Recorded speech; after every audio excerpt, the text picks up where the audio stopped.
Real estate is supposed to be a secure investment, but according to the Real Estate Board, Greater Vancouver is now a buyer's market. Last month, sales of detached homes, townhouses, and apartments were more than 30% lower than the same month last year.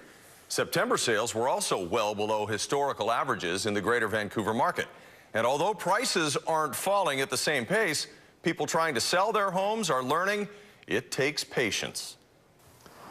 Look around and you'll see a lot of for sale signs in Greater Vancouver's suddenly very cold real estate market. It's a buyer's market with far too few buyers and far too many sellers. In fact, sales have dropped so profoundly, they're almost 42% below the 10-year average. I think a big part of it is consumer confidence. You see a lot of write-ups about what might happen in the marketplace, and there's this 3 to 4 month tug of war that's happened between buyers and sellers. Sellers don't need to sell, so they're not letting go on prices. We see only a few percentage changes. And buyers have a lot of choice and a lot of time.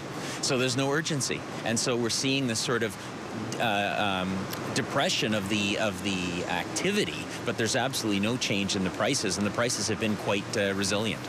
Home sales last month fell a big 32% from the same month a year ago. They're even down 8% from August, and August had already gone into the record books as the second lowest sales month in 14 years.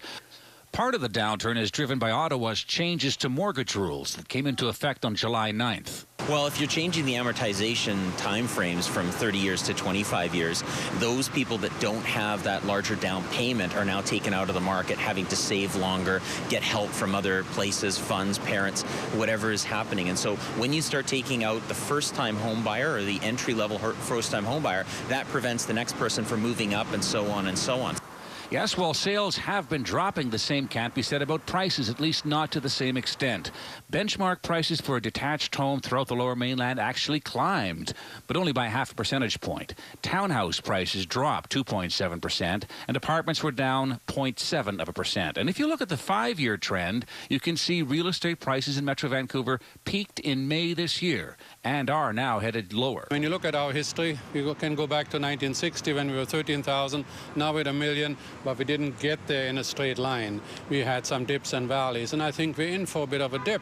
We can only, increase at 10% in value every year for so long, and then we have to take a breather.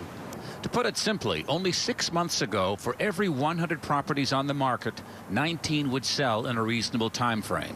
Last month, that number dropped to just 8.